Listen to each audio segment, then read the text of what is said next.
정직한 관찰, 따뜻한 대화, 국민TV 라디오 시사 프로그램 정운현의 타임라인과 함께하고 계십니다.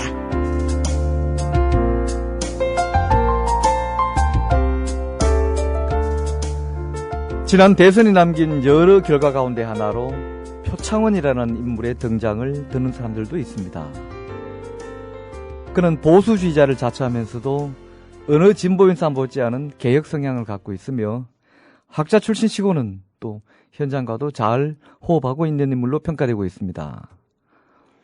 오늘 초대석에서는 표창원 전 경찰대 교수를 모시고 대선 이후의 활동상, 현 시국 인식, 그리고 향후 계획 등에 대해서 이런저런 얘기를 나눠볼까 합니다. 표 교수님 안녕하십니까? 네, 안녕하세요. 이른 아침 일찍 이렇게 시간 내주셔서 고맙습니다. 예, 불러주셔서 감사합니다. 듣자하니 지난 수요일까지 학생들과 어디를 캠프를 다녀오신 걸로 아는데요. 어떤 학생들과 무슨 주제로 캠프를 다녀오셨는지 먼저 좀 말을 좀 열어주시겠습니까? 네, 세계 유학생 센터라는 곳이 있습니다. 네. 미국 그 로스앤젤레스에 본부를 두고 있는데요. 예. 우리 한국 그 유학생들이 외국 대학에 다니면서 여러 가지 어려움에 처하거나 예. 또는 혼자서 풀지 못하는 문제에 봉착했을 때 협력해주고 조언해주고 도와주는 그런 이제 비영리 단체인데요. 그곳에서 연락이 와서 우리 외국에 나가 있는 유학생들이 한국의 어떤 그 현실 상황 이런 부분들도 좀 알고 고국의 어떤 동질감, 소속감도 느끼고 그리고 또 미래를 향해서 나갈 수 있는 힘을 얻고 싶다. 이래서 뭐 적극 좋은 취지라 그래서 제가 동의했고요. 그리고 유학생뿐만 아니라 제가 제안한 거는 우리 그냥 한국에 있는 대학생들도 함께 참여해서 서로 소통하고 만났으면 좋겠다. 그래서 한국에 있는 대학생들 또 유학생들 함께 2박 3일로 그 한탄강 다녀왔습니다. 네. 그래서 제가 문자를 보냈을 때 수요일까지는 학생들과 같이 있습니다. 그러셨죠? 네. 예. 자, 말이 나온 김에 요즘 근황을 궁금해하시는 청취자들이 많으실 텐데 좀 전해 주십시오. 네, 여러 가지, 예. 여전히 뭐 제가 해야 할 공부하고 있고요. 그리고, 드려야 될 말씀. 최근엔 특히 일반 대중 여러분들, 특히 국정원 사건 관련해서, 시위나 촛불 집회 하시는 분들께서 좀 와달라. 네. 그런 요청들이 많으셔서 제가 시간이 될 때는 이제 가서 말씀 같이 나누고, 그리고 이제 강의도 하고 있고요. 글도 쓰시고. 예, 글도 계속 쓰고, 시사게이트. 이렇게 또 출연도 하시고. 예, 그렇게 살고 있습니다.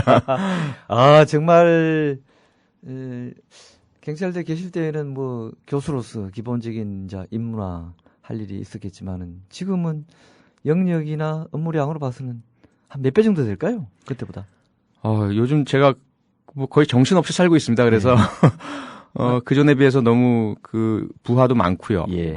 좀 부담도 많고 시간도 많이 부족하고. 예. 그래서 몇 배라고 수치로 말씀드리기는 어렵지만 뭐 상당히 좀 더 치열하게 살고 있습니다. 예.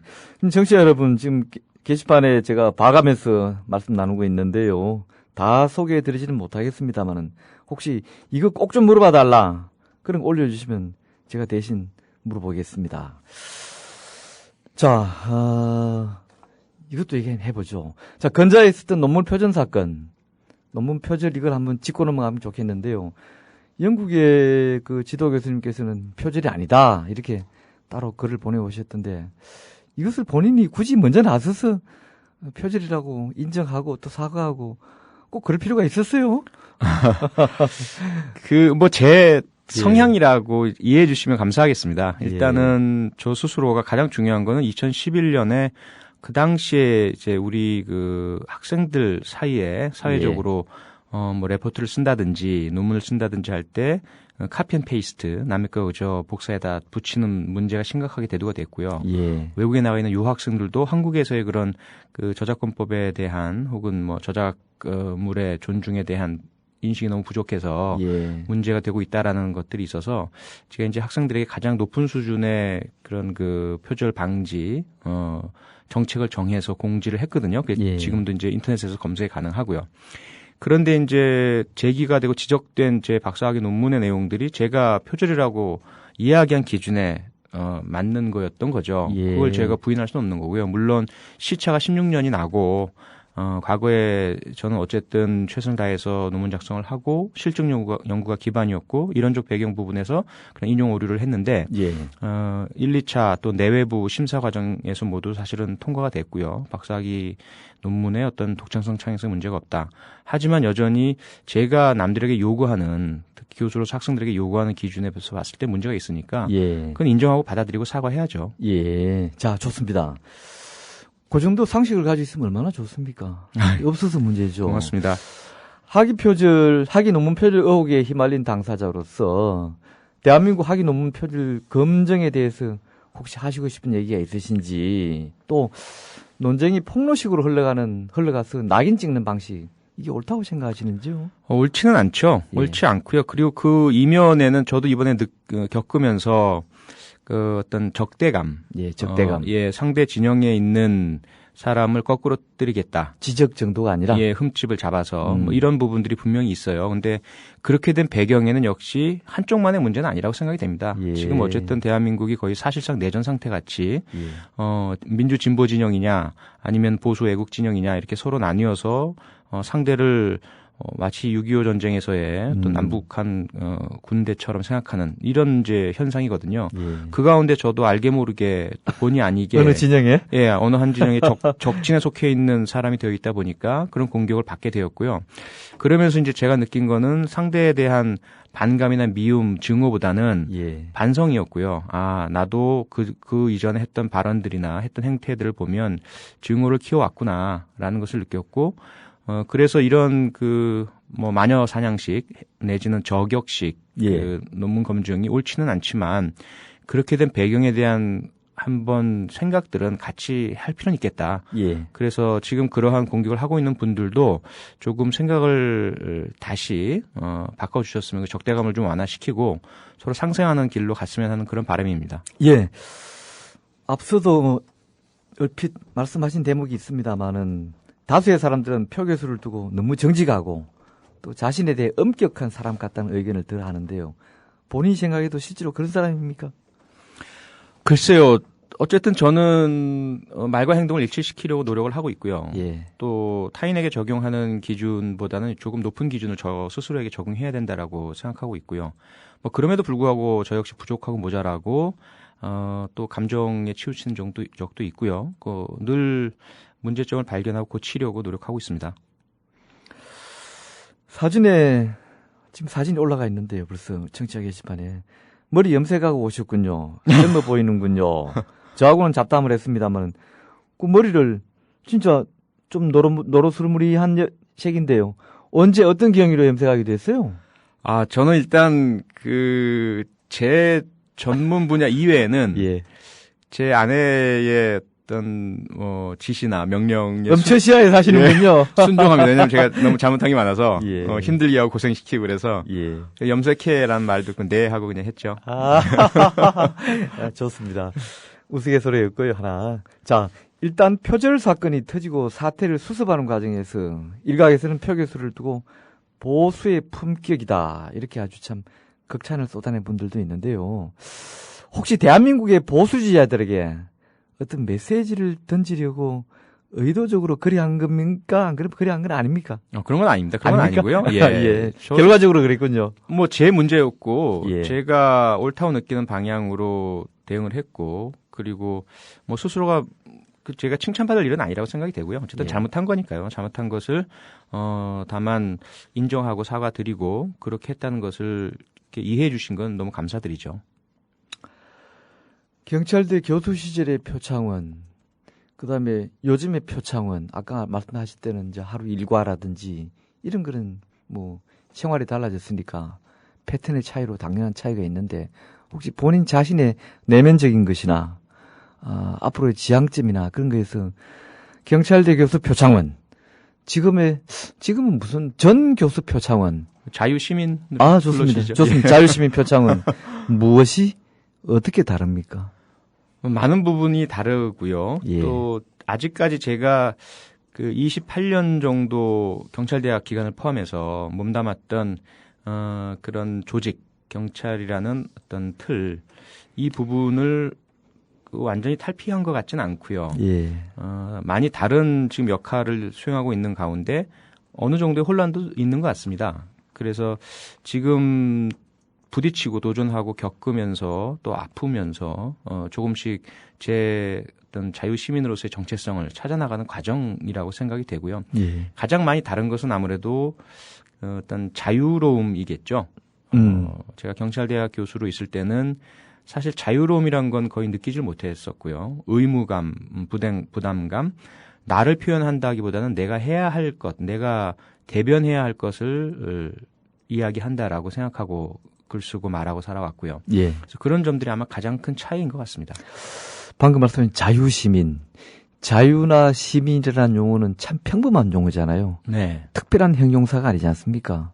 근데 이 두 말을 조합해서 이름 앞에다가 자유시민 표창원 하니까 참 근사해 보이기도 한데. 예. 자유시민 말씀하신 뭐 경찰대는 학교 자체가 국가기관이고요. 그 졸업생들은 바로 공무원으로 보임되게 되니까 뭐 입학한 날부터 공직자라고 봐도 크게 틀리지 않는데. 네. 그렇다고 공직자가 자유가 또 없었어서 안 되겠죠. 네, 그렇죠. 그렇다고 또 시민이 아닌 것도 아니죠. 네. 그런 괴리감을 어떻게 극복할 수 있을까요? 어떤 아무래도 이제 생각을 많이 해야 될 것 같고요. 예. 그리고 뭐 독서도 많이 하고 같은 직업이나 같은 분야에 속한 사람들이 아닌 다른 분야 또는 다른 입장에 있는 분들의 그 이야기도 말도 많이 들어보고 역지사지라고 많이 하지 않습니까? 예. 그 다른 입장도 한번 되어보고 예를 들어 최근 같이 어떤 갈등 상황, 집회 시위가 있는 그런 상황일 때에는 예를 들어 이제 경찰관이라면 경찰관으로서의 어떤 입장뿐만 아니라 예. 시위에 나와 있는 시민들의 생각과 입장도 한번 생각해보고 뭐 그럼으로써 본인이 누릴 수 있는 자유의 크기와 한계 예. 그리고 그 범위를 넘지 않는 선에서 자신의 역할, 임무에 의해서 제한되고 제약되는 그런 부분들 간의 어떤 조화 이런 부분들은 아마 끊임없이 고민해야 될 것 같습니다. 경찰대가 우리 세간에 알려진 것은 뭐 전교의 1% 안에가 들어간다. 또 마치고 나면 전부 경위로 보임돼서 경찰 간부로 출발하는 아주 선망의 대상인 학교인데요. 그 학교를 졸업하셨고 학교의 교수로도 계셨고 뭐 그래서 누구보다도 경찰대에 대해서는 표 교수께서 잘 아신다고 제가 전제해 볼 때요. 지금 우리나라의 경찰 뭐 시기적으로 몇 기십니까 참? 5기십니까? 네. 초기의 간부들 출신들하고 지금 올해 졸업한 기수들은 몇 기쯤 됩니까? 올해 졸업한 대략요. 기수가 30기 가까이. 벌써 그렇습니까? 예. 연차가 그렇게 연초 차이가 있군요. 그렇죠. 그러니까 예. 이제 초기에 한 1기, 5기 그 무렵의 간부들하고 이제 막 작년, 재작년 졸업해서 일선에서 이제 막 시작하는 그런 경찰 간부들, 경찰 출신 간부들 이들의 만족도에 또는 만족도나 세상을 보는 시각이나 이런 거에 대해서 차이가 제법 클 것 같습니까? 안 그러면 큰 차이가 없을 것 같습니까? 구체적인 측면에서는 차이가 크죠. 세상이 많이 바뀌었고, 예, 또 학생들의 어떤 특성이나 인식 이런 부분도 많이 변화했고요. 네. 하지만 근본적인 부분은 상당히 유사하지 않을까. 저희가 아무래도 경찰대학을 다닐 때 혹은 입학을 결정하고 할 때는 예. 상당수의 학생들이 이제 어떤 다른 대안보다는 뭐 학비가 없고 어떤 가정 경제 사정이 좋지 않은 이런 상황에서 취직도 바로 되고 그리고 그 당시 어떤 그런 시대의 상황상 예. 국가를 위해서 봉직하고 명예로운 직업이고 뭐 이런 부분들이 이제 가장 크게 작용을 했죠. 예. 그리고 그러면서 그런 경찰대학 입학하기 때문에 받아야 할 대학생으로서의 자유보다는 그 조직 속에 속해 있는 예. 그런 규제와 규율 이런 부분들을 감수하겠다라는 그런 인식이 컸고요. 그래서 어떤 뭐 조국에 대한 충성이라든지 또 국민에 대한 봉사 이런 사명감 같은 것들이 대단히 크게 작용을 했던 그런 시기였죠. 대선 이후에 그 여러 가지 많은 뭐 희로애락이 있었다고 보여지는데요. 가장 감격적인 순간이나 장면을 하나 꼭 좀 묻고 싶었어요. 어떤 걸 꼽을 수 있습니까? 아무래도 프리허그 순간이었던 것 같습니다. 프리허그도 광화문에서도 하셨고, 예. 광주에 내려가셔도 하셨고, 또 다른 데서도 하셨던가요? 예, 강남역에서도 했고. 강남역 하셨죠. 네. 그리고 레미제라블 영화 보고도 하고요. 그러셨군요. 그 이외에 뭐 강의와 연계해서 마치고 갔어요. 예, 예. 그 중에서는 어느 지역의 프리허가 가장 감동적이었습니까? 광주죠. 아무래도. 저는 그때 정말 그렇게까지 많이 오실 줄은 정말 예상을 못했고요. 저도 생생히 기억하고 있습니다. 저도 관련 글도 쓰고 했지만은. 예. 보는 제가 참 눈시울이 뜨거울 정도였어요. 말씀하신 대로. 그게 충장로였습니까? 금남로였습니까? 충장로죠. 충장로입니까? 예. 우체국 앞인 거 맞죠? 예. 정말 그게 구름대 같이 오셨대요. 사람들이. 예. 혹시 눈물이 쏟아지던가요? 그때는 못 울었습니다, 사실은. 너무 경황도 없고, 예. 감사하고, 또, 뭐, 1초의 어떤 생각할 겨를도 없이, 예. 프리허그 하고 말씀 나누고 이랬어야 했기 때문에, 눈물을 흘리질 못했어요. 평소 눈물을 흘리기도 합니까? 아주 그런 감동적인 일로? 네, 드물기는 하지만 그렇고요. 그리고 혼자서 이제 아니면 뭐 아내랑 영화 보다가 몰래 눈시울이 촉촉해지고 이런 적은 좀 있죠. 예. 그렇군요. 뭐 이런 연장선에서 하나 더 질문을 던져보면요. 평소 불의를 보면 못 참습니까? 어렸을 때부터 청소년 시기 그리고 초기 경찰관 시절까지는 참 그랬고요. 예. 그래서 좀 충돌도 좀 잦았고, 예. 그런데 그 이후에 이제 인격적 성숙을 위한 노력들을 좀 많이 했고요. 예. 매번 그렇게 부딪혀서 해결될 일은 아니다. 어느 정도 이제 불이라고 생각해도 차분하게 대응하고 거기에 대한 대안을 제시하고 예. 이런 노력들을 하려고 많이 뭐 스스로 변모를 좀 해왔죠. 예. 불의를 못 보고 그걸 거기서 응당한 대응을 하면은 되게 손해를 보기 쉽죠. 득보다는. 아무래도 바로는 그렇죠. 예. 그 바로는 반응들이 이제 뭐 너 혼자 잘났냐, 네가 이렇게 뭐 깨끗하냐, 너는 뭐 털어서 먼지 안 나냐라는 등 그리고 왜 남한테만 그러느냐, 뭐 이런 반응들이 있고요. 불편하다, 그냥 그런 건 좀 넘어가도 되지 않느냐. 결국 그래서 뭐 이득이 뭐냐, 뭐 이런 어떤 아무래도 부정적 반응들이 많죠. 예. 그럼에도 불구하고 자녀들이나 또는 제자들이나 후배들에게 그렇게 하라고 가르치기도 합니까? 네, 기본적으로 그들에게는 그런 걸 요구하지는 않습니까? 어느 쪽입니까? 그것이 옳다라고 이야기를 하죠. 예. 그래서 양심을 따르는 것이 좋다.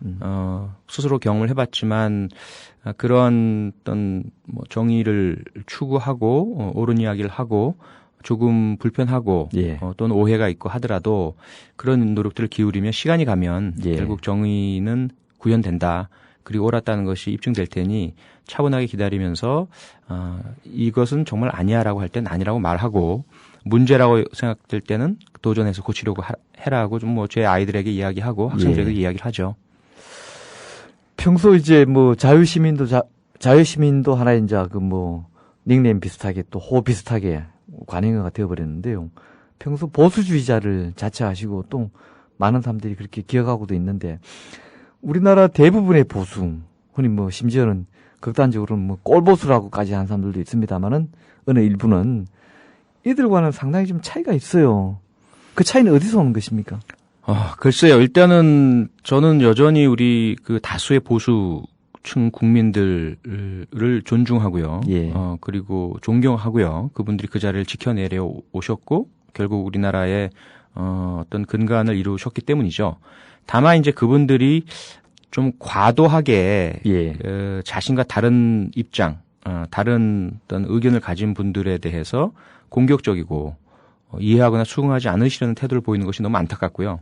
그 이면과 배경에는 다 잘 아시다시피 우리 불행했던 한국 전쟁이 있고 분단이 있죠. 예. 그래서 그 공포감이 어떤 이 보수적인 시각을 갖지 않으면 너무 자유적이거나 또는 진보적이라면 이건 북한과 가까워지는 게 아닌가. 네. 그래서 결국은 우리나라를 북한에 헌납할 것 아닌가. 그러면 잘 모르는 것들이 괜히 아는 척하면서 북한을 이롭게 한다. 이런 공포감들이 있으신 거거든요. 예. 그 부분이 저는 이해는 하지만 이제는 그렇게 하지 않으셔도 될 때다. 예. 이제는 우리가 미국, 유럽 수준은 아니라 할지라도 OECD 안에 들어가고요. 예, OECD 안에 들어가고 아시아에서는 선도적인 민주자유국가로 자신 있게 할 수 있지 않느냐. 그런 말씀을 드리고 싶은 거고 그 부분에서 아무래도 제가 스스로 보수를 자처하지만 다른 기존의 전통적인 보수, 애국 세력이라고 자칭하신 분들과는 좀 차별화가 되는 것 같습니다. 그럼 그분들에게 그런 어찌 보면은 안 좋은 기억이랄까요? 또 정확하지 않은 지시 정보랄까요? 그런 올바르지 않은 선입견이랄까요? 그런 것을 좀 떨쳐드릴 수 있는 길은 없을까요? 그분들에게? 사실은 제가 이번 국정원 사건에 개입하면서 많은 오해도 받았지 않습니까? 예. 특정 야당의 공천을 받는 거 아니냐, 정치하려고 하는 거 아니냐. 그런데 제가 실제로 하고 싶은 것은 지금 말씀해 주신 우리나라에 있는 분열과 간극을 봉합해 보고 싶어요. 거기 좀 일익을 담당하고 싶고, 그래서 보수를 자처하면서 진보에 계신 분들하고 많이 어울리고 있거든요. 예. 그래서 진보에 계신 분들을 이해하고 그분들을 알고, 그러면서 그분들께 또 공감과 이해를 구하고, 그러면서 다시 우리 보수에 계신 분들과 이 문제만, 국정원 문제가 어느 정도 진실 규명되고 정의 구현되고 커다란 어떤 그런 어떤 쟁점이 없어지게 되면 그 다음에는 이런 보수 진보 간의 화해, 협력, 상호에 대한 이해, 두려움의 극복, 이 부분을 위해서 사실 좀 전력 투구하고 싶은 마음입니다. 박근혜 대통령도 지난 대선 때 여러 슬로건 중에 하나가 국민통합시대, 그랬죠. 국민 대통합시대를 내걸었고요. 실제로 우리 사회가 방금 포 교수님 지적하신 대로 이런저런 연령 간의 갈등, 지역 간의 또는 이념 간의 또는 성별 간의 차별이 아니라 차별도 있고 차이도 있고 갈등도 있고 막 혼재해 있는데요. 적대감도 있죠. 예, 적대감도 있고요. 네. 이런 것을 진짜 큰 용광로에서 녹여낼 수 있는 우리나라의 그런 위대한 지도자는 왜 없다고 보십니까? 이 시절에. 아무래도 가장 중요한 것은 진보 진영이나 보수 진영이나 그 지도자의 탄생 과정, 그 절차가 구비되어 있지 않은 게 가장 크지 않느냐.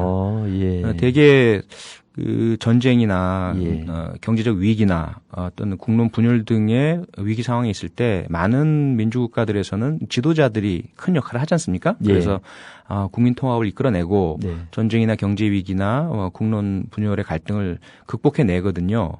그분들이 어떻게 탄생됐는가를 보면 그 나라의 그 보수와 진보의 어떤 정당과 정치 지형이 안정되어 있고 그 안에서 가장 낮은 단위는 청년 그런 정치 활동에서부터 능력 있는 사람들이 두드러지고 그들이 각 지역의 시의원 또는 도의원, 기초자치부터 거쳐 나가면서 당내에서도 인정받고 경쟁을 거치고 그러면서 초기에 가졌던 개인적인 문제들을 드러내고 극복받고 비판받고 좌절하기도 하고 실현도 얻고 이렇게 커나가서 차곡차곡 차곡차곡 해서 그들이 나중에 국가적 단위에 있어서의 지도자가 될 때는 상당한 역량을 확충하고 소통 능력도 뛰어나고 상대방에 대한 이해와 존중도 갖춘 상태가 된다는 거죠.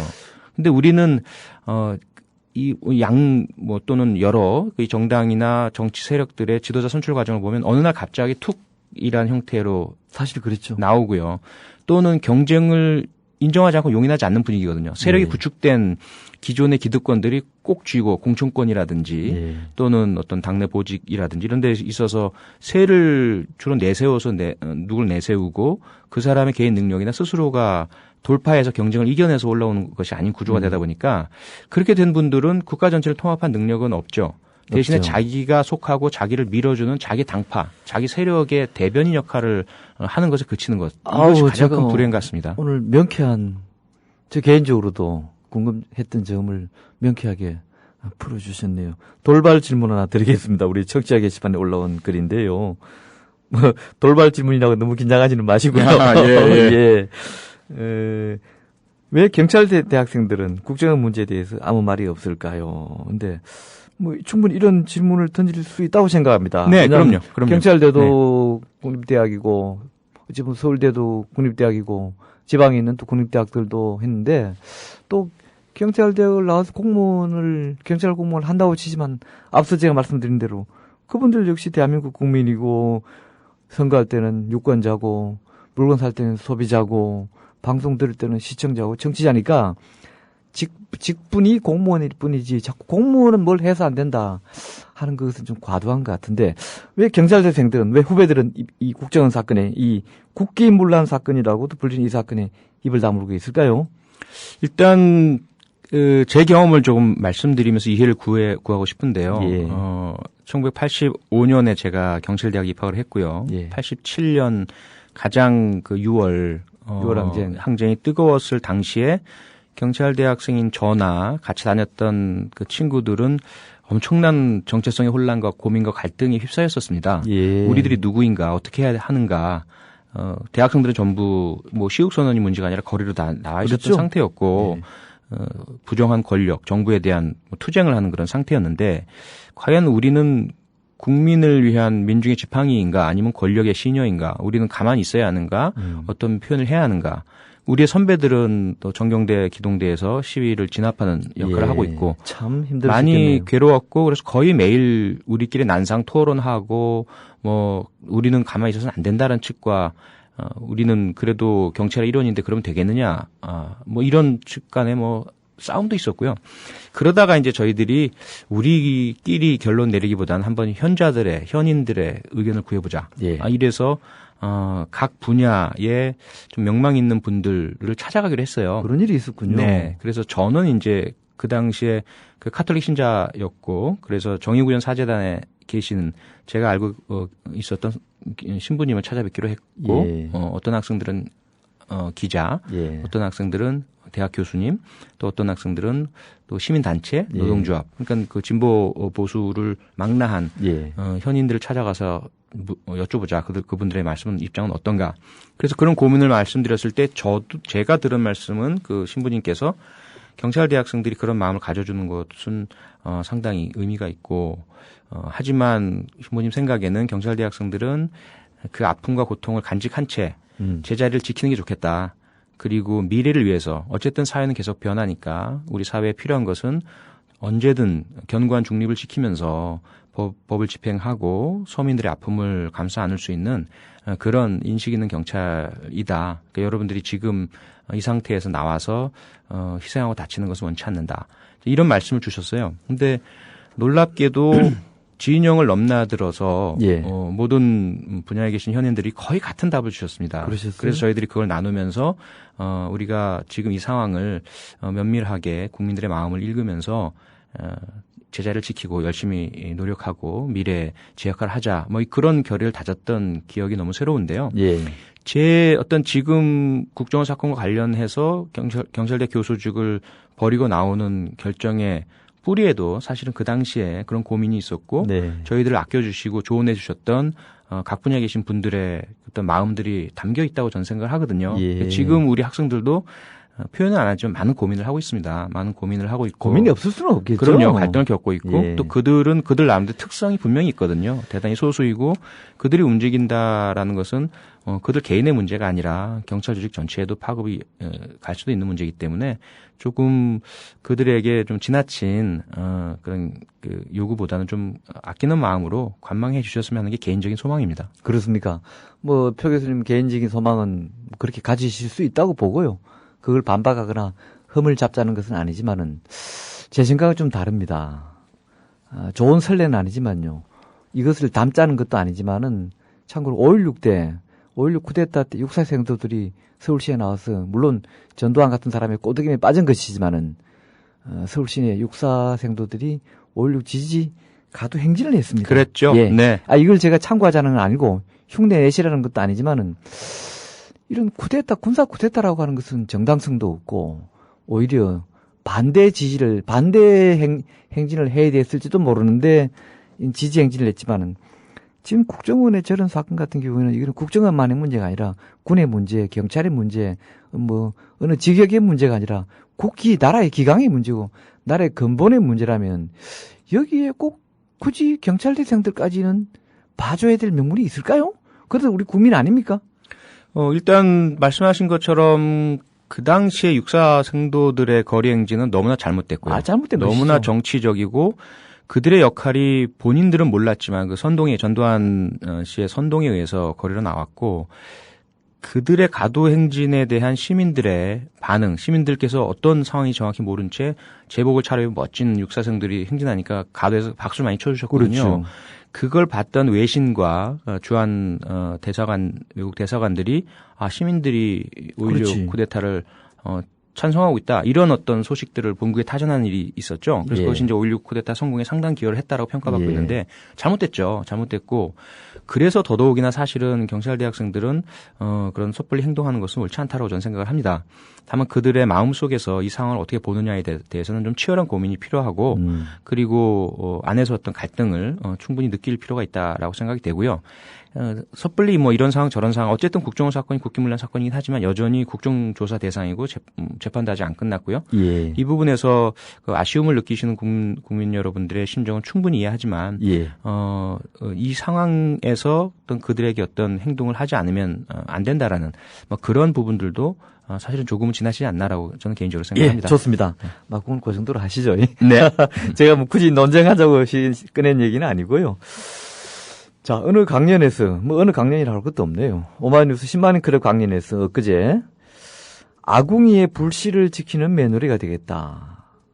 옛날 이거는 이제 요즘은 아궁이도 없고, 네. 불씨도 없고, 요즘은 며느리란 말도 별로 안 쓰니까 아주 시대로 보면 동떨어진 옛날 얘기긴 한데요. 예. 그러나 옛날에 진짜 요즘처럼 라이터도 없고,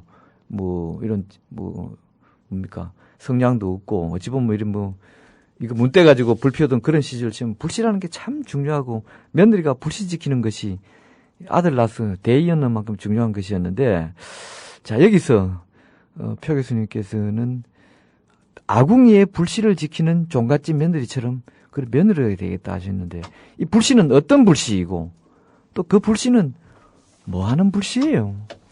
저는 그 불씨가 정의라고 생각을 하고요. 정의의 불씨, 정의, 예. 특히 가정의 어떤 역할을 그 여성이 전담해야 이런 건 전혀 아니지만 그 당시에 이제 상황이 며느리가 다른 사람들보다는 전문가잖아요. 아궁이 불씨에 있어서. 그럼요. 예, 그래서 그분이 그 불씨가 꺼지는지 안 꺼지는지를 관찰하고 끝까지 지켜내고 힘들고 어렵지만 잠도 못 주무시고 했기 때문에 온 가족이 따뜻한 밥을 먹고 겨울에 따뜻하게 구들장에서 잘 수 있고 이랬던 것처럼 저는 제 직업과 전문 분야상 무엇이 잘못됐고 무엇이 잘 되고 있는지 어떤 부분에 정의에 관련한 어려움이 있는지를 관찰하고 발견할 수 있는 사람이다 보니까 그 당시에 며느리 고생하셨던 분들처럼 끝까지 지켜보고 관찰하고 이건 아니다 싶을 때 말씀드리고 해나가면서 대한민국의 어떤 정의의 불씨가 꺼지지 않도록 계속 지켜보고 간직하는 그런 역할을 하겠다라는 그런 말씀이죠. 알겠습니다.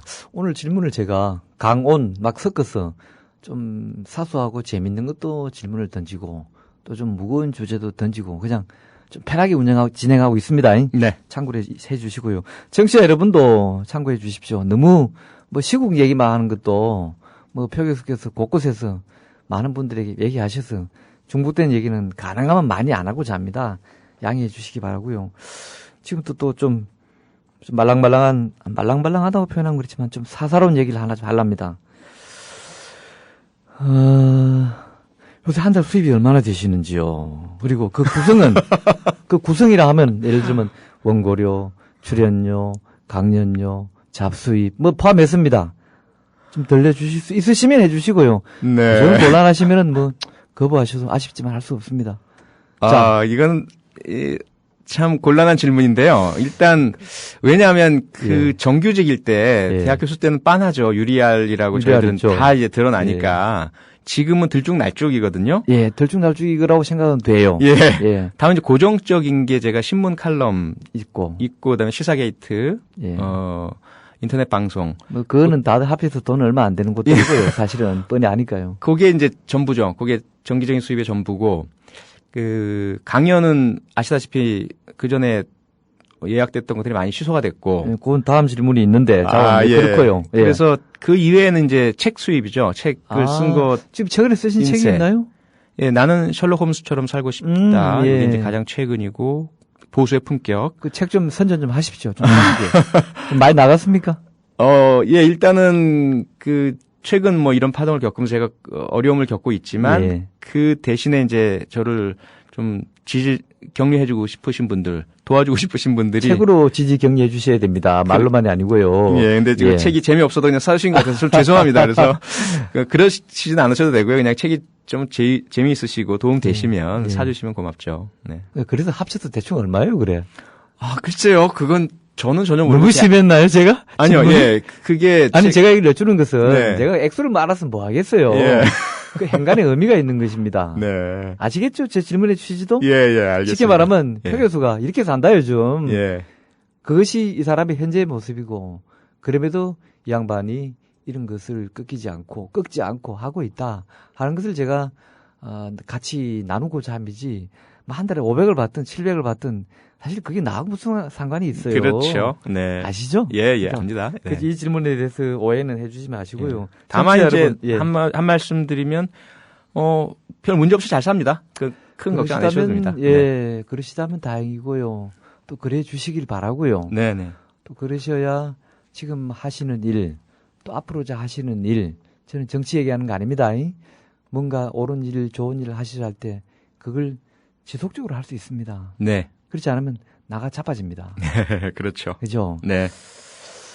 자, 우리가 잠시 쉬어갈 겸요. 우리 간추린 뉴스를 한 몇 가지 우리 문희정 아나운서가 전해주시는 걸 듣고 또 이어가도록 하겠습니다. 국민TV 라디오 시사 프로그램 정운현의 타임라인을 듣고 계십니다. 지금은 초대석 시간입니다.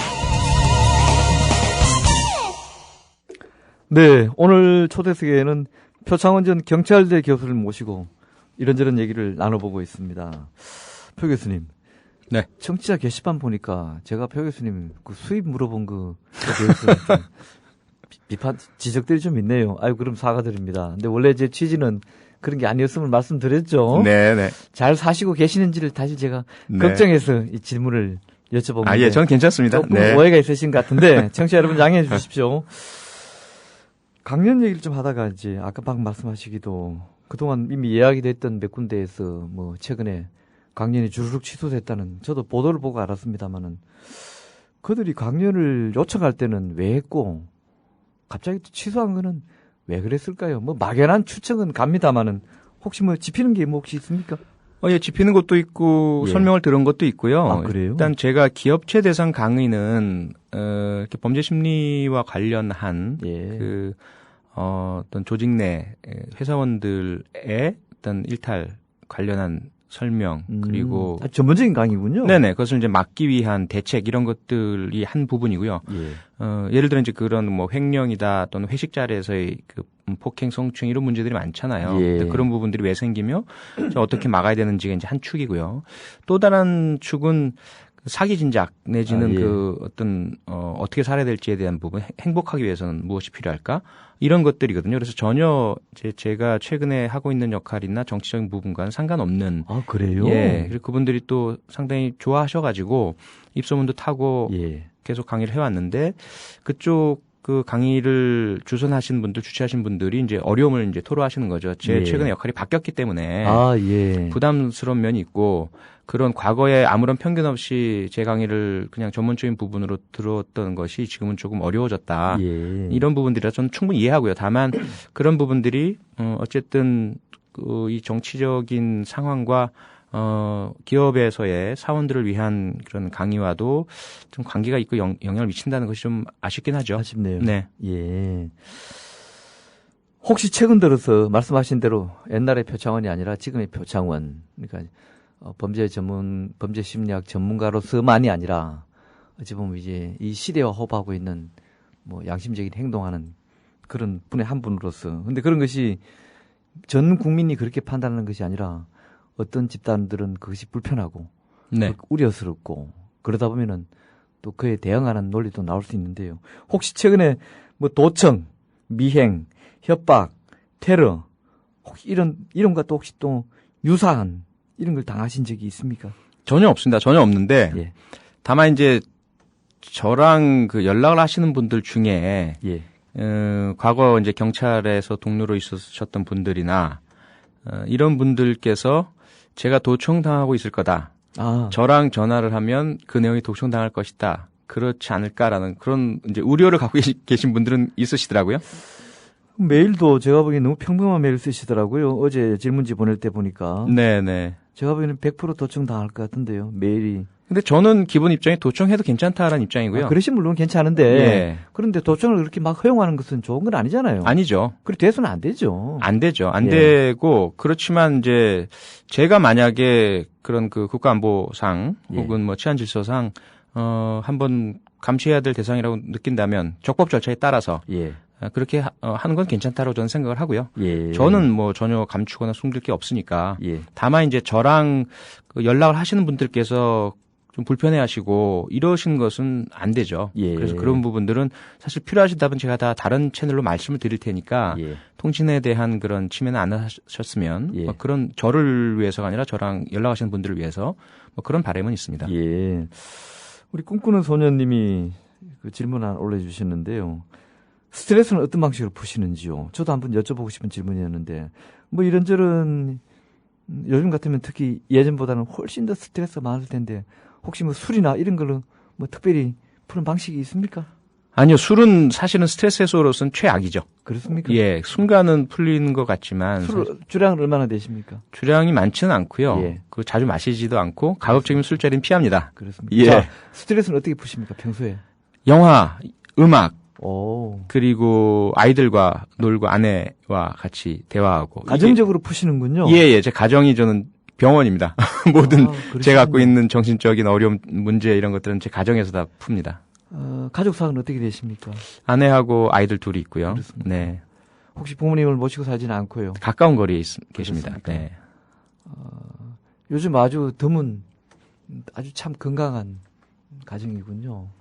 되게 뭐 위세들과 너무 거리를 두고 살거나 또 가족과 같이 보내는 남자 지금 40대시잖아요. 네. 40대가 한창 우리 사회에서 어찌 보면 이제 허리 다해서 일만 빼빠지게 하는 세대인데 물론 일과 시간 휴일도 있고 일과 시간 후회도 있긴 있습니다만은 또 그런 것을 되게 술이나 뭐 이런 걸로 어떤 분들은 또 운동으로 풀기도 합니다만은 네네. 표 교수님은 가족과 음악, 영화 정말 건강하시네요. 부럽습니다.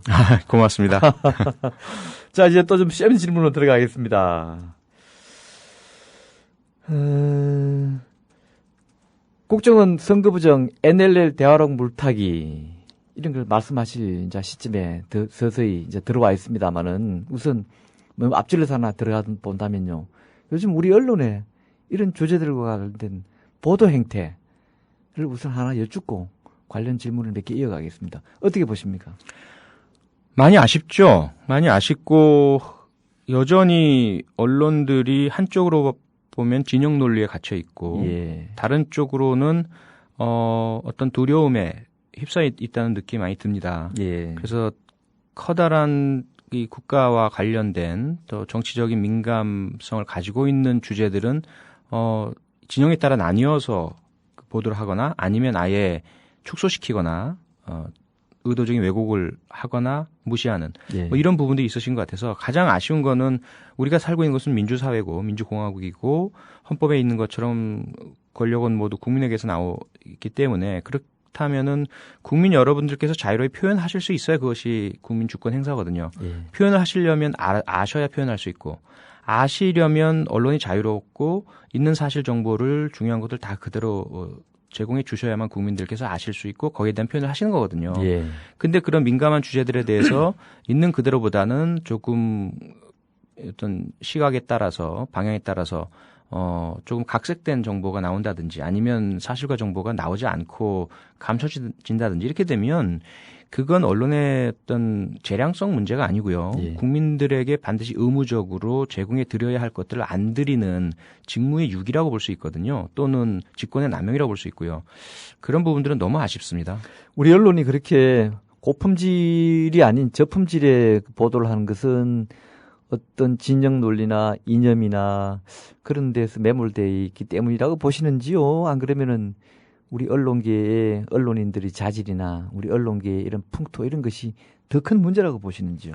사실 저는 언론인 개개인들은 대단히 수준이 높다고 알고 있고 실제로도 그렇게 느꼈고요. 저는 많이 접하니까요. 인터뷰를 통해서도 그렇고 그분들과 대화도 많이 나누고 그리고 그분들 대상 강의도 해봤고요. 뭐 제가 영국에서도 5년 지냈고 미국도 1년 지냈고 방문도 많이 했고 그 현지에 있는 언론인들과도 많이 만나봤지만 국내에 있는 외신들과도 만나보고 결코 우리나라의 기자나 또는 뭐 PD나 방송 언론 종사하시는 분들이 그 외국에 있는 분들에 비해서 개인적 자질 부분은 전혀 떨어지지 않습니다. 예. 인식도 대단히 명징하고 오히려 더 그런 그 자기 직업 영역에 머물지 않는 사회 전반을 관조하려는 시각도 분명히 계시고요.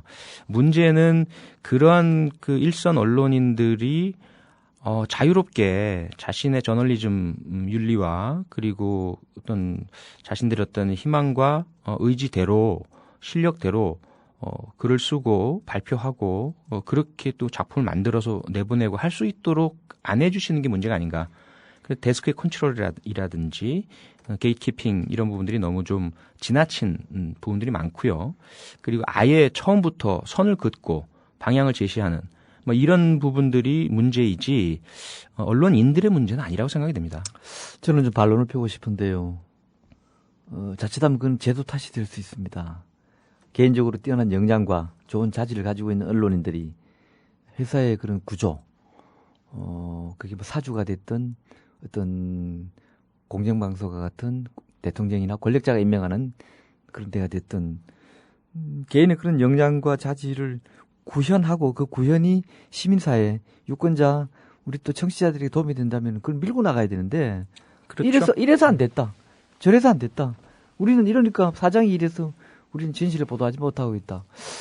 국민들이 그걸로 만족하는 거 아니지 않습니까? 그럼 당신들이 싸워라. 사장을 쫓아내든지 회사를 뒤엎든지 해서 공영방송이라면 공영방송에 맞는 품격 있는 퀄리티를 서비스 해달라는 게 우리 소비자들의 요구인데 이런 언론인들의 그런 자질과 역량에 비해서는 투쟁은 부족한 거 아닙니까? 여러분, 뭐 저는 어쨌든 보수주의자이니까요. 네. 제도와 법률에 있는 한계 내에서 그 부분들을 제대로 발휘할 수 있도록 그 문제가 있다면 문제가 무엇인지 찾아내서 고치고 이것이 이제 제 방식이니까요. 제가 말씀드린 것처럼 현재의 가장 큰 문제, 왜냐하면 제가 직접 겪어본 것도 그렇고 특정 방송사에서 국정원 사건 관련한 프로그램을 준비하고 열심히 취재하고 마련했다가도 KBS죠. 결국은 네, 예. 뭐 KBS뿐만 아니라 MBC도 그런 그랬습니까? 부분이 있었고요. 그 좌절되는 문제도 있고요. YTN도 그랬지 않습니까? 예, YTN 특기활동. 예, 여기에서 이제 그분들께 과연 그분들이 열심히 취재하고 만드는 것을 폄하해서는 안 되고요. 그럼 거기서 더 나아가서 그랬으니까 그럼 거기 있지 말고 나와라. 한 거라. 뭐 물론 그런 건 예, 아니죠. 그러니까 그 부분은 개인의 선택 여지라고 보고요. 예. 뭐 제가 경찰대학 그만두고 나온 것도 제 개인의 선택이었듯이 예. 그런데 제가 다른 분들께도 왜 거기 있냐 다 나와라. 이건 안 된다고 생각하거든요. 예. 그래서 그런 차이라고 생각이 됩니다. 조만간 이제 국정원 사건 국정조사가 뭐 시작되는데 아직까지 제대로 원내대표 간에도 합의가 제대로 다 안 된 것 같은데 어쨌든 그러나 이제 시작은 되지 않겠습니까? 네. 어떻게 보세요? 뭐 건대기가 좀 있겠습니까? 또 뭐 저끼리 싸우다가 흐지부지 끝날 것 같습니까? 그렇게 끝나버리면 국민들께서 가만히 안 계시죠. 그렇겠죠? 지금 어쨌든 이 촛불 집회가 많은 분들이 안 오신다라든지 열기가 과거 뭐 광우병 때만큼 안 된다 이런 이야기들이 많지만 예. 저는 그 이유 중에 가장 큰 게 국정조사와 재판이라고 보거든요. 어쨌든 예. 진상규명을 위한 절차가 진행 중이니까 그 가운데 지금 갑자기 시민들이 그것마저 무시하고서 하겠다 이건 아니거든요. 나와주시는 분들은 국정조사가 제대로 될 수 있도록 재판이 제대로 될 수 있도록 우리 시민들이 보고 있음을 보여드리겠다라는 아주 강한 의지와 그분들의 희생이신 거지만 예. 다른 참여하지 않고 반감하시는 시민들은 이게 촛불 집회가 나빠서가 아니고 예. 국민들이 그런 마음을 공유하지 않아서가 아니거든요. 그렇군요. 국정조사 진행되니까 재판이 진행되니까 지켜보자. 이시란 말이에요. 예. 그런데 이걸 오판을 하고 오판을 하고 예, 국민들께서 뭐 지쳤다, 국정원 사건 별로 관심 없다 이렇게 생각하시면 그건 커다란 오판이고요. 보수신문 몇 군데서 그렇게 보도해서 좀 네. 말씀을 빚었죠. 그래서 저는 안타까운 게 새누리당이 국정조사를 3월 17일 날 합의하고 여러 가지 이유를 들어서 안 하겠다고 했다가 결국 국민들의 압력을 받아서 동의했지 않습니까? 그러면 그 정신을 그대로 이어가셔야죠. 그래서 진행을 하셔야 되는데 예. 이런저런 뭐 김현 진선미 의원 등에 대한 제청 문제라든지 예. 또 그 다음에 증인 문제 여러 가지 첩첩산중이거든요. 첩첩산중이죠. 그거 하나하나를 너무 어떤 전략에만 그 전략은 뛰어나죠. 참 대단하신 분들이라고 생각을 해요. 아주 하나하나가 정말 뭐 축구나 야구에서 본다면 아주 강팀들이 사용할 수 있는 예. 우수한 전략들이지만 국민 여러분들께서는 그걸 잘했다라고만 하시지 않으시거든요. 예. 결국 큰 차원에서 게임이 열려야지. 게임도 안 하게 미리 사전에서 자꾸 삿바싸움만 지레하게 하면 화가 나거든요. 그렇게 하기도 전에 지금 앉아서 삿바만 잡고 있는 그러니까요. 예. 원세훈 전 국정원장이 이제 지난 11일 엊그제죠. 전격 구속됐는데 이 양반이 이른바 국정원 게이트로 잡혀간 게 아니라 그 어디서 뭐 건설업체에 뭐 돈 얼마 받았다고 해서 엉뚱한 걸로 뭐 그건 그 자체로 범죄이긴 합니다만은 더 큰 혐의가 있는 거에 대해서는 불구속됐다가 다른 상대적으로는 경미한 걸로 잡혀갔는데요. 지금 이 원세훈 씨의 앞날을 어떻게 보십니까? 개인적으로는 뭐 끝났죠. 어떻든 이쪽이든 저쪽이든 그분이 이제 범죄자가 되는 것은 예. 거의 피하지 못하지 않겠느냐라고 예. 생각이 되고 그 형량이 어떻게 될지는 두고 봐야 알겠지만 예. 개인의 명예라든지 그런 공적인 위치에서 자리를 어떤 유지할 수 있는 것은 이제 끝났다고 봐야 되겠죠. 예. 그러면서 역사에도 계속 길이 남을 거고 우리가 50대 장세동 뭐 이런 분들의 부분들을 계속 그 때가 될 때마다 인구의 회자 되듯이 예, 반복해서 이야기되듯이 원세훈 씨는 계속 그렇게 될 것이고 예. 개인적으로는 뭐 엄청난 오욕과 불명예로 남게 되죠. 김영판 전 서울경찰청장도 같은 맥락이겠죠. 같으면서도 더 심하다고 볼 수 있죠. 왜냐하면 원세훈 씨는 평생 정보요원으로 살아오신 분이 아니거든요. 아니죠. 예, 그분은 그냥 일반 행정공무원 서울시 공무원이었다가 벼락 출세를 하면서 됐기 때문에 개인이 거의 뭐 정치적이나 공적인 생명이 끝난 것은 분명하긴 하지만 예. 그분이 어떤 정체성 전체에 있어서 큰 문제가 되거나 한 집단의 어떤 오래도록 남는 공공의 적이 되거나 이렇지는 않을 수 있는데 김용판 전 서울경찰청장은 좀 다릅니다. 경찰이라는 조직은 명예로 먹고 사는 조직이고 예. 그분은 어쨌든 고시 이후에 중간에 들어오시긴 하셨지만 상당히 예. 오랜 기간을 봉직하면서 경찰 전체에 녹아 들어와 있었던 지도자였단 말이에요. 예. 그랬던 분이 어쨌든 개인적인 정치적인 문제 때문에 경찰 조직 전체를 어떤 오욕에 빠뜨린 것이거든요. 예. 그거는 원세훈 전 원장이 받게 되는 불명예와 오욕뿐만 아니라 경찰 조직 전체에서 앞으로도 계속 국내 신뢰를 얻는데 걸림돌, 뭐 수사권 독립에 있어서 걸림돌 이런 요인으로 계속 이야기가 될 거란 말이죠. 예. 자, 국정조사를 앞두고 국정원이 성명을 냈고요. 또 어제는 국방부도 또 성명을 냈는데요. 즉 내용은 그 노무현 대통령이 NLL을 포기했다 해서 지금 이걸 두고서는 이제 국정원과 국방부가 종북을 자초하고 있다. 뭐 이런 비판도 나오고 있는데 이걸 어떻게 봐야 됩니까? 너무 안타깝죠. 한마디로 말씀드리면 예를 들어 형제 간에 예. 다툼이 있어요. 그 재산을 놓고든 어린 형제라면 장난감을 놓고든 그래서 동생이 장난감 잡고 내가 갖겠어 또 재산 내가 갖겠어 이러니까 형이 화가 나서 예. 장난감이나 재산을 옆집에서 분쟁 중이던 이웃에 줘버리는. 그 예를 아주 적절하게 드시는 이런 게 아닌가. 그래서 예. 지금 보면 국정원이나 국방부나 야당 혹은 전 정권이 너무 미우니까 뭐 북한이 이득을 보건 일본이 이득을 보건 상관하지 않겠다는 태도 같거든요. 뭐 막갑하네요. 이게 대단히 위험하죠. 대단히 위험하고 물론 그렇게까지 되게 된 감정적 배경 왜 우리를 이렇게 공격하느냐라는 것 또는 밀리면 끝이다라는 위기의식 이런 부분들은 이해는 가지만 한번 생각해 보셨으면 좋겠어요. 어떤 지금 집권자는 새누리당과 지금 현재 정부이니까 예. 형의 입장에서 동생이 아무리 얄밉고 믿고 바닥바닥 대든다 하더라도 예. 그 감정 때문에 국가 우리 집 전체의 이익을 남에게 내어주는 해서는 안 되죠. 오늘 그 표 교수님 예가 아주 저는 참 와닿고요. 쉬운 예를 들어주셨습니다. 그걸 아주 뭐 거대 담론을 꺼내면 어려운데 진짜 그 동생 밉다고 자기 재산을 옆집에 줘버리는 그런 어리석은 우를 범하는 거 정말 아주 좋은 예를 들어주신 것 같네요. 지금 민주당이 국정원에서 또는 새누리당에서 처음에 대화로 까면은 뭐 아주 주자가 아주 뚜렷이 나올 줄 알았는데 까보니까 없더라 이겁니다. 그러면 새누리당이 이제 엄매 기중하고 찌그러져야 되는데 길길이 날뛰고 있고 반면에 그렇다면 상대적으로 좀 뭐 길길이 날뛰지는 않더라도 목소리 톤을 가지고 전국을 주도할 줄 알았던 민주당이 오히려 지금 질질 끌려가고 있어요. NLL 꽃배에 끌려가고 있습니다. 민주당이 뭐 좀 특정 당을 살린다는 뜻이 아니라 이 딱한 처지를 좀 탈출할 수 있는 방안이 없을까요? 글쎄요, 참 저는 이제 정치 전문가가 아니고 정치인이 아니다 보니까 예. 참 아쉬움을 많이 갖고 있고요. 어쨌든 이 부분은 민주당이든 새누리당이건 뭐 위너 테이크스 잇 올 또는 뭐 제로섬 게임, 우리가 승리하면 모든 걸 가지고 상대방을 완전히 없애버릴 수 있고 우리가 밀리면 멸망이고 이 의식을 탈피해야만 한다고 생각이 됩니다. 예. 기본적으로.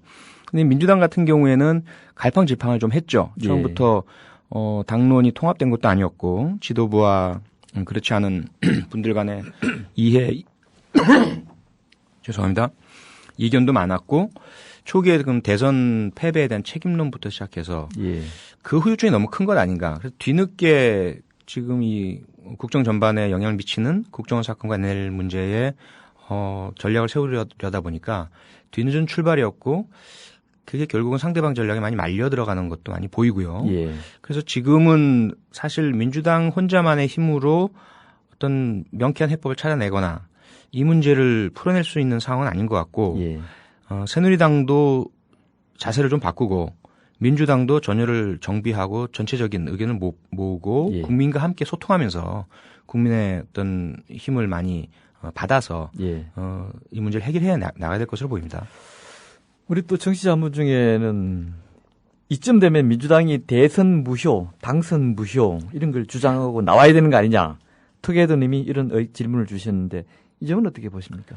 국민 여러분은 그런 말씀을 하실 수가 있죠. 예. 그런데 공당인 민주당 입장에서는 사실은 어려운 것이고요. 그렇습니까? 예, 왜냐하면 입장이 바뀌었을 때 똑같이 될 수가 있고 과거 우리가 노무현 대통령 때 그 한마디로 뭐 선거에 합법적으로 할 수 있는 걸 다 도와주고 싶다. 이걸로 이제 탄핵되셨지 않습니까? 예. 그것은 이제 결국은 상대방이 꼬투리 하나만 잡히면 가만 안 두겠다라는 것이 이제 있었기 때문이거든요. 예. 그래서 그런 부분들은 국민들은 답답하니까 하실 수 있으시겠지만 뭐 이쪽이든 저쪽이든 정당으로서는 사실 그런 부분들은 자제가 좀 필요하고요. 그래서 지금 그 민주당 입장에서는 어쨌든 진상을 조사해내고 그에 따라서 정치적인 수순을 밟아서 헌법과 법률을 지켜내가면서 예. 수권 정당으로서의 모습을 보여주시는 것이 가장 좋고 다만 그 가운데 그 행보가 제대로 가지 못하면 국민들의 질타가 이어지죠. 그러면서 그 중에 하나가 뭐하냐 거리로 뛰쳐나와서 다 벗어던지고 정권 타도 투쟁을 해라 이런 이제 목소리가 나오시게 되는 거죠. 그 부분은 충분히 이해가 됩니다. 자 이제 우리가 이제 한 2분 정도 시간이 남았는데요. 한 두 가지만 하고 이제 아쉽지만 마치도록 하겠습니다. 자 오늘 저는 1월 30분에 경남 창원에서 거리 강연이 예정돼 있죠. 네.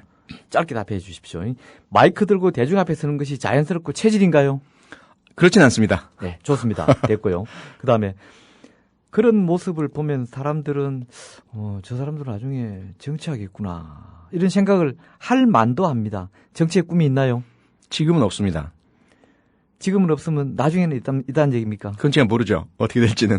좋습니다. 뭐 어찌 보면 가장 잘 빠져나간 정답 답변이기도 합니다. 아니 사실 정치를 혐오하거나 굳이 거부해야 될 이유는 없죠. 없죠. 없습니다. 네. 네. 정치인이 된다면 어떤 정치인이 돼보고 싶습니까? 국민과 말 나온 김에 얘기해 보십시오. 네, 국민과 소통하고 최선을 다하고 지금처럼 옳은 것을 추구하고 이해에 빠지지 않고 예. 뭐 그러고 싶습니다. 아주 간결하면서도 할 얘기는 다 하셨습니다. 자, 끝으로요.